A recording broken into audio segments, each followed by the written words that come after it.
Morning मेरे प्रिय छात्र छात्राओं। आज हम बीए सेकेंड ईयर जिसमें हम विभिन्न देशों के संविधान के बारे में पढ़ रहे हैं, उसमें जो मुख्य रूप से है वो है स्विट्जरलैंड का संविधान।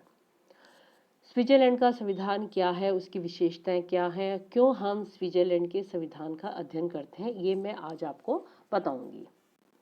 आगे बढ़े। स्विस संविधान, जिसे हम स्विट्जरलैंड का संविधान भी कहते हैं, और स्विट्जरलैंड के संविधान के बारे में ये कहा गया है, जिसमें मिस्टर बुक्स है, उन्होंने ये कहा स्विट्जरलैंड राजनीति के साहसपूर्ण कार्यों की प्रयोगशाला है और उसकी सफलता समस्त गणतंत्रीय राष्ट्रों की फुर्ती प्रदान करती है।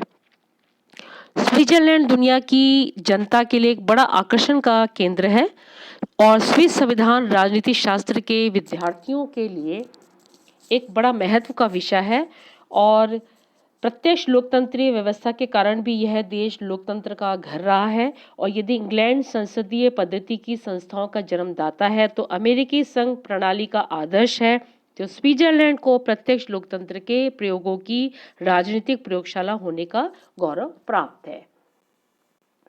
स्विट्जरलैंड के संविधान में 123 धाराएं हैं, 3 अध्याय हैं और स्विस नागरिकों की गणतंत्रीय व्यवस्था के प्रति निष्ठा और प्रेम इतिहास प्रसिद्ध है।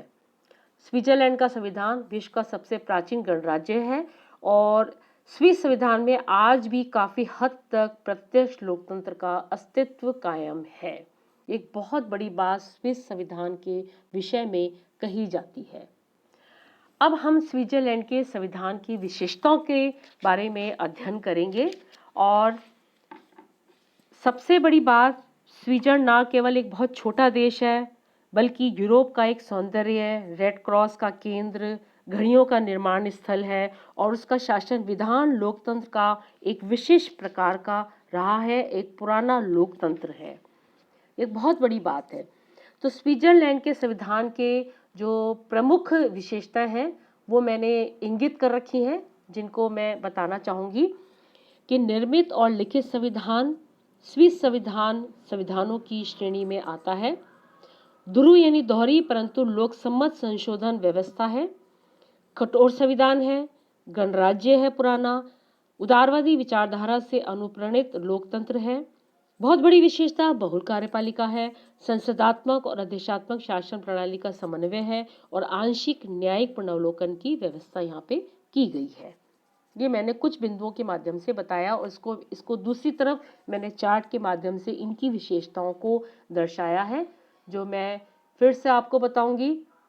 लिखित, लोकसम्मत, कठोर, गणराज्य, आंशिक न्याय पुनर्वलोकन की व्यवस्था, बहुल कार्यपालिका, संसदात्मक और आदेशात्मक समन्वय का अनूठा प्रदर्शन, ये इसके चार्ट के माध्यम से मैंने आपको बताया है। अब स्विट्जरलैंड के जो संविधान है वो लिखित संविधानों की श्रेणी में आता है और इसे 1848 में गठित किया गया, 14 सदस्यीय आयोग द्वारा बनाया गया और 1874 में इसमें व्यापक संशोधन भी किए गए। और स्विस संविधान लिखित संविधानों की श्रेणी में आता है और 1848 में ही फिर से मैं बताऊंगी कि 14 सदस्यीय आयोग द्वारा इसे बनाया गया। ये एक प्रमुख विशेषता है। अब जब हम इसकी बात करेंगे तो निर्मित और कठोर संविधान है ना, और इसमें 123 अनुच्छेद, 3 अध्याय और स्विस संविधान में निर्माता संघ सरकार और कैंटनों के बीच शक्तियों का स्पष्ट वितरण चाहते थे और इसलिए उन्होंने संविधान के उन साधारण बातों का भी उल्लेख किया जिन्हें सामान्य विधेयकों के अधिकार क्षेत्रों में होना चाहिए। जैसे उदाहरण के रूप में मछली पकड़ना, जुआ खेलना। स्विस संविधान में कैंटनों के शासन व्यवस्था का वर्णन नहीं है। लिखित होने के बावजूद भी इस संविधान में कुछ परंपराओं का विकास हो गया है। जो इसका सेकंड आता है वो है इसका लोकसम्मत संशोधन व्यवस्था। इसको कठोर संविधान के रूप में भी हम जाने जा सकते हैं, रिजिड कॉन्स्टिट्यूशन। तो ये एक बहुत कठोर भी है और इसमें सरलता से संशोधन नहीं किया जा सकता।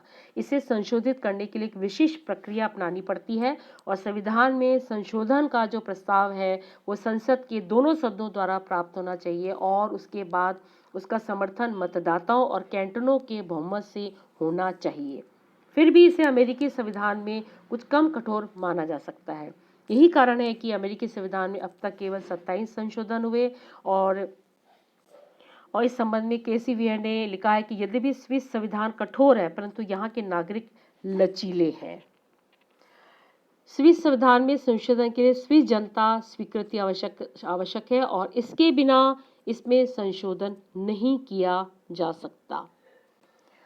संघीय व्यवस्थापिका या 50,000 मतदाता कभी भी संशोधन का प्रस्ताव ला सकते हैं जिसे मतदाताओं और कैंटनों के बहुमत का समर्थन मिलना चाहिए। इस तरह बिना मतदाताओं की सहमति के संशोधन नहीं हो सकता। आगे बढ़े। इसके साथ ही मैंने आपको एक कठोर संविधान इससे पहले भी बता दिया था कि कानूनों के निर्माण की प्रक्रिया से भिन्न जटिल है और यह संविधान अमेरिकी संविधान की तुलना में भी कम कठोर है। ये मैंने अभी आपको पिछले सेकंड पॉइंट में बताया था। अब इसमें आता है गणराज्य। स्विस संविधान गणतंत्र की भी स्थापना करता है और भारत और अमेरिका की भांति स्विट्जरलैंड भी एक गणतंत्रात्मक देश है और स्विस संघ में शासन का अध्यक्ष एक निर्वाचित राष्ट्रपति होता है, परंतु स्विस राष्ट्रपति अमेरिका या भारत के राष्ट्रपति की तुलना में कम महत्वपूर्ण है। हंस हुबर के शब्दों में इन्होंने कहा है कि राजतंत्रीय ढंग से सोचना स्विट्जरलैंड के निवासी के लिए एक विदेशी बात है। किसी शासक की शक्ति और सुविधाओं के लिए उसके हृदय में कोई गुंजाइश नहीं है। उसके लिए सब नागरिकों का मामला है। उसका संचालन ना तो वंश परंपरागत आधार पर हो सकता है और ना ही उसे किसी एक निर्वाचित व्यक्ति के ही सुपुर्द किया जा सकता है। इसलिए रेपर्ड ने क्या कहा कि स्विट्जरलैंड युगों से गणतंत्र रहा है और स्विट्जरलैंड में राज्य सब नागरिकों का विषय है और इसका नेतृत्व ना तो पैतृक हो सकता है ना ही किसी एक निर्वाचित व्यक्ति के हाथों में सौंपा जा सकता है। फिर हम आते हैं उदारवादी विचारधारा में अनुप्राणित लोकतंत्र की स्थापना। यानी हम कह सकते हैं कि प्रत्यक्ष लोकतंत्र की भी बात यहाँ पे की गई है। स्विस संविधान की सर्वाधिक महत्वपूर्ण विशेषता इसकी लोकतांत्रिक व्यवस्था है और वैसे तो स्विस संविधान में मूलभूत अधिकारों की घोषणा नहीं की गई, लेकिन उसने नागरिक स्वतंत्रता, समता, राज्य की धर्म निरपेक्षता की गारंटी दे रखी है और स्विस संविधान के अनुसार कानून के समक्ष सब नागरिक समान हैं। प्रकाशन, भाषण, संघ बनाने की स्वतंत्रता के साथ धार्मिक स्वतंत्रता भी दी गई है, लेकिन ज्यूइस्टी और तत्व संबंधी संप्रदायों पर रोक लगा हुआ है। फिर इसमें एक बहुत बड़ी विशेषता होती है, ये है इसकी बहुल कार्यपालिका। इसकी जो बहुल कार्यपालिका है ये बड़ी इसकी एक विशेषता है। इसके पहले हमने उदारवादी विचारधारा से अनुप्राणित लोकतंत्र के बारे में पढ़ा, फिर है बहुल कार्यपालिका। अब ये क्या है? तो स्विस संविधान की संघीय सरकार एक बहुल कार्यपालिका है जिसमें 7 सदस्य होते हैं। सदस्यों का निर्वाचन 4 वर्ष के लिए संघीय संसद द्वारा किया जाता है और इन सभी सदस्यों की स्थिति समान होती है। इनमें प्रत्येक व्यक्ति बारी बारी से 1 वर्ष के लिए सरकार प्रधान होता है। इस प्रधान को ही स्विट्जरलैंड का राष्ट्रपति कहा जाता है, परंतु यहाँ राष्ट्रपति राष्ट्र की धुरी नहीं होता, उसमें तथा सरकार के अन्य सदस्यों में कोई अंतर नहीं होता और वह किसी भी प्रकार सरकार के अन्य सदस्यों की अपेक्षा राष्ट्र के शासन संचालन के लिए अधिक उत्तरदायी नहीं होता। वह राष्ट्र की सर्वोच्च अधिशासी समिति का सभापति मात्र होता है और इस स्थिति से वह औपचारिक प्रधान के रूप में रस्मी क्रियाकलापों को करता है जिन्हें अन्य देशों के राज्य प्रधान करते हैं। इस प्रकार सरकार के सभी सदस्यों की स्थिति समान है और संस्था राष्ट्र की प्रधान कार्यपालिका और देश का सर्वोच्च शासक है।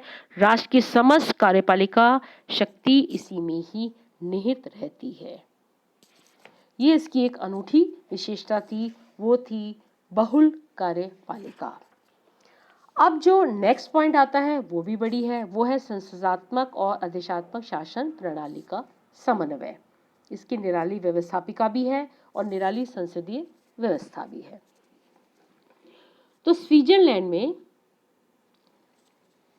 की शासन व्यवस्था ना तो संसदीय शासन के अनुकूल है और ना ही संसदात्मक और अधिशासनात्मक शासन प्रणाली में समन्वय कहा जा सकता है। आंशिक न्यायिक पुनर्वलोकन की व्यवस्था भी की गई, इसको हम थोड़ा सा बाद में लेंगे, इसके पहले संसदात्मक और अध्यक्षात्मक। स्विस शासन व्यवस्था में कुछ गुण संसदीय हैं, फिर भी उसे पूरी तरह से संसदात्मक शासन व्यवस्था नहीं कहा जा सकता।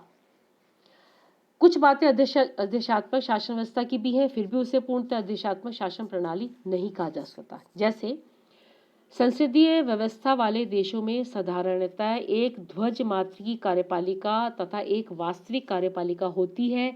इसके विपरीत अध्यक्षीय शासन प्रणाली वाले देशों में शासन प्रमुख केवल एकल होता है और वह संपूर्ण शक्ति का धारक होता है। स्विट्जरलैंड में दोनों में से एक भी बात पूरी तरह से नहीं है, वहां कार्यपालिका बहुल है। स्विस कार्यपालिका इस दृष्टि से संसदीय है कि वहां की संघीय संसद के प्रति उत्तरदायी है, पर इतना होते हुए भी उसका निरालापन ये है कि संसद के अविश्वास के कारण उसे पद छोड़ने के लिए बाध्य नहीं किया जा सकता। अध्यक्षीय इस प्रकार से है कि स्थायित्व की दृष्टि से अध्यक्षीय प्रकार की होते हुए भी स्विट्जरलैंड में शक्तियों का पृथक्करण नहीं पाया जाता, जो अध्यक्षीय शासन प्रणाली की व्यवस्थाओं में पाया जाता है। तो इस प्रकार से शासन व्यवस्था अनेक बातों में संसदीय शासन व्यवस्था से मिलती जुलती है और अनेक बातों में अध्यक्षीय शासन व्यवस्था से मिलती जुलती है। फिर इसमें आता है आंशिक न्यायिक पुनर्वलोकन की व्यवस्था। ये भी एक हमारे बड़ी विचित्र है। आंशिक कार्यपालिका स्विस संविधान द्वारा सर्वोच्च न्यायालय को न्यायिक पुनर्वलोकन का अधिकार आंशिक रूप से प्रदान किया गया है। संघीय सर्वोच्च न्यायालय संघ के किसी कानून को अवैध घोषित नहीं कर सकती यदि वह संघीय संविधान के विरुद्ध है। संघीय कानूनों की व्याख्या करने का अधिकार केवल संघीय संसद को है। यदि किसी कैंटन का कोई कानून संघीय या संविधान के विरुद्ध है तो वह संघीय सर्वोच्च न्यायालय के द्वारा अवैध घोषित किया जा सकता है। फिर यहाँ पर प्रशासनिक कानून पर आधारित न्यायपालिका है। ये भी एक बड़ी उसमें एक विशेषता विचित्र तरह की दी गई है स्विस संविधान में, कि स्विस संविधान में न्यायपालिका को न्यायिक कार्यों के लिए प्रशासनिक कानूनों पर आधारित किया गया है और इस व्यवस्था में तहत जन सामान्य और प्रशासनिक कर्मचारियों के लिए अलग अलग न्यायालय होते हैं। तो इस तरह से हमारी जो स्विट्जरलैंड का संविधान है उसकी जो विशेषता है उसका हमने अध्ययन किया और मुझे उम्मीद है कि ये आपको आगे समझने में सहायक सिद्ध होगा।